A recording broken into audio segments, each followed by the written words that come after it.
Bienvenido al canal de Santas Historias, donde te contaremos la vida de todos los santos. El día de hoy veremos la historia del Papa San Urbano V. Guillaume de Grimoire nació en Grisac, Languedoc, en 1310 y falleció en Aviñón, el 19 de diciembre de 1370. Nacido en una familia noble, fue educado en Montpellier y Toulouse y llegó a ser monje benedictino en el pequeño priorato de Chirac cerca a su hogar. Una aprobación papal de 1363 nos indica que tomó los hábitos en la abadía de San Víctor en Marsella, donde su amor por la orden de San Benedicto era tan profunda que aun cuando papa llevaba puesto el hábito de la orden. Se ordenó en Chirac y luego de un largo curso de teología y derecho canónico en las universidades de Toulouse, Montpellier, en París y Aviñón, recibió un doctorado en 1342. Fue uno de los grandes canonistas de sus tiempos. Fue profesor de Derecho Canónico en Montpellier y enseñó también en Toulouse, París y Aviñón. En una fecha desconocida, antes de 1342, se desempeñó con mucho éxito como vicario general de la diócesis de Clermont y Uzès, filial de Cluny, donde llegó a ser prior de Notre-Dame-du-Pré, un priorato dependiente de Saint-Germain-d'Auxerre, y en 1352 Clemente VI lo nombró abad de esa famosa casa. En esa fecha comienza su carrera diplomática. Su primera misión fue para Giovanni Visconti, arzobispo y autócrata de Milán, lo cual lo realizó con éxito. En 1354 y 1360 trabajó en los asuntos de la Santa Sede en Italia. En 1361, Inocencio VI lo designó a la abadía de San Víctor de Marsella, pero en 1362 fue enviado nuevamente a Italia, esta vez a la embajada de Juana de Nápoles. Mientras estaba encargado de ese asunto fue que se enteró de la elección papal. Inocencio VI había fallecido el 12 de septiembre y la elección de un candidato que no fuese cardenal se debía a los celos dentro del colegio sagrado, lo cual hacía casi imposible la elección de uno de sus miembros. Guillaume de Grimoire fue escogido por su virtud, conocimientos y habilidades en los asuntos prácticos de gobierno y diplomacia. Guillaume llegó a Marsella el 28 de octubre. 3 días después llegó a Aviñón y fue consagrado el 6 de noviembre, tomando el nombre de Urbano porque, según decía, todos los papas que han llevado el nombre han sido santos. La satisfacción general de esta elección fue expresada por Petrarca, quien escribió al Papa: «Solo Dios es quien te escogió». El 20 de noviembre, el rey Juan de Francia visitó Aviñón. Su principal propósito era obtener la mano de Juana de Nápoles, guardiana de la Santa Sede, para su hijo Felipe, duque de Turenne. En una carta con fecha 7 de noviembre, Urbano ya había aprobado el proyecto de matrimonio de Juana con el rey Juan de Mallorca, un rey sin reino. Haciendo eso, el Papa salvaguardaba su propia independencia en Aviñón, la cual había puesto en peligro el matrimonio de Juana, quien era también condesa de Provence, un pueblo unido a la corona de Francia, circundante al principado papal. Urbano escribió una carta a Juana el 29 de noviembre, apresurando el matrimonio con Felipe, probablemente para apaciguar al rey de Francia en vez de persuadirlo.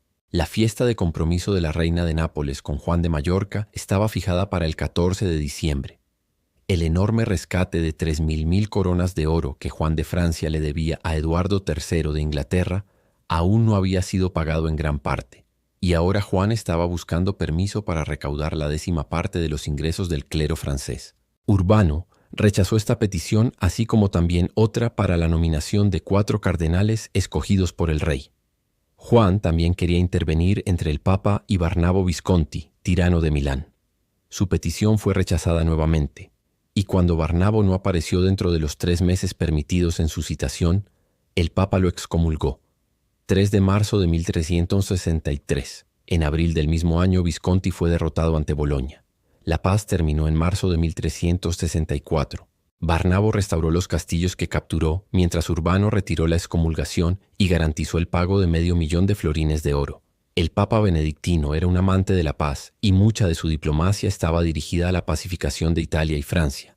Ambos países estaban invadidos por bandas de mercenarios conocidas como las Grandes Compañías. El Papa hizo muchos esfuerzos para asegurar su dispersión y salida.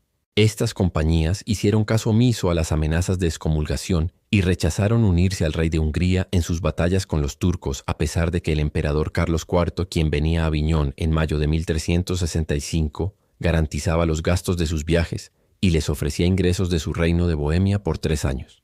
La guerra entonces se desencadenó entre Pedro el Cruel de Navarra y su hermano Enrique de Trastamare. Pedro fue excomulgado por sus crueldades y persecuciones del clero, y Bernard du Guesclin, vencedor de Cocherel, Dirigió las compañías a Navarra, visitando de paso Aviñón y amenazando al Papa. La guerra española terminó rápidamente, y Urbano volvió a su plan anterior de utilizar a las compañías contra los turcos. Roma había sufrido terriblemente por la ausencia de sus pontífices, y era aparente que si Urbano permanecía en Aviñón, el trabajo del cardenal militar Albornoz en restaurar al papado de los estados de la Iglesia estaría incompleto. El 14 de septiembre de 1366, Urbano informó al emperador su deseo de volver a Roma. Todo el pueblo se alegró con la noticia, excepto los franceses. El rey entendió que su partida de Aviñón significaría una disminución de la influencia francesa en la curia. Los cardenales franceses no querían que Urbano deje Francia. El 30 de abril de 1367, Urbano dejó Aviñón. El 19 de mayo navegó desde Marsella y después de un largo viaje llegó a Corneto, donde se encontró con Albornoz. El 4 de junio los romanos le dieron las llaves de San Angelo en señal de bienvenida. Los jesuitas llevaban ramas en sus manos y, dirigidos por su fundador, Santo John Colombini, precedían al Papa. 5 días después llegó a Viterbo, donde permaneció en una ciudadela. El estado desequilibrado de Italia hizo imposible que Urbano llegue a Roma hasta que reunió un considerable ejército. Así que no fue hasta el 16 de octubre que ingresó a la ciudad liderando una cabalgata bajo la escolta del conde de Savoy, el marqués de Ferrara y otros príncipes. El retorno del Papa a Roma fue visto como un gran evento y una gran acción religiosa. Ahora el Papa trabajaba para mejorar la condición material y moral de su capital. Se restauró y decoró los palacios y basílicas papales, y se distribuyó el tesoro papal, el cual se había preservado en Assisi desde el tiempo de Bonifacio Eicho, entre las iglesias de la ciudad. Los desempleados consiguieron trabajo en los jardines abandonados del Vaticano, y se distribuyó maíz en tiempo de escasez. Al mismo tiempo se restauró la disciplina del clero y se estimuló la frecuencia de los sacramentos. Uno de los primeros actos del Papa Urbano fue cambiar la Constitución romana, pero sería cuestionada si el sacrificio ofrecido al pontífice, como premio a su retorno, fuera la libertad de la gente. Gregorovius. El 17 de octubre de 1368, el emperador se unió al Papa en Viterbo. Antes de dejar Alemania, el emperador había confirmado todos los derechos de la Iglesia, y Urbano esperaba su ayuda contra los Visconti, pero Carlos se permitió sobornarlo. El 21 de octubre, el Papa y el emperador llegaron a Roma juntos, el segundo dirigiendo humildemente la mula del pontífice. El 1 de noviembre, Carlos actuó como diácono en la misa en la que Urbano coronó a la emperatriz. Por más de un siglo, el Papa y el emperador no habían aparecido en forma amical. Un año después, el emperador del Este, Juan V Palaeologius, llegó a Roma buscando ayuda contra el infiel. Había renunciado al cisma y fue recibido por Urbano en los pasillos de la iglesia de San Pedro. Estos emperadores del Este y de Oeste eran sombras de sus grandes antecesores, y sus visitas eran triunfos que podían parecer pequeños logros para Urbano V. Él sentía que su posición en Italia era insegura.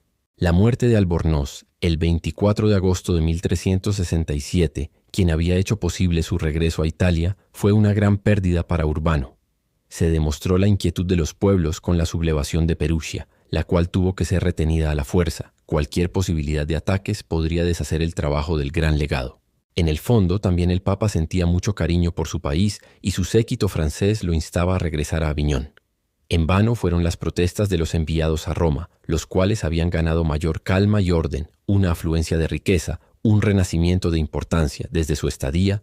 En vano fueron las amonestaciones de Santa Brígida, quien vino desde Roma a Montefiascone para advertirle que si regresaba a Aviñón, moriría pronto. La guerra se había desatado nuevamente entre Francia e Inglaterra, y el deseo de traer la paz fortaleció la determinación del Papa.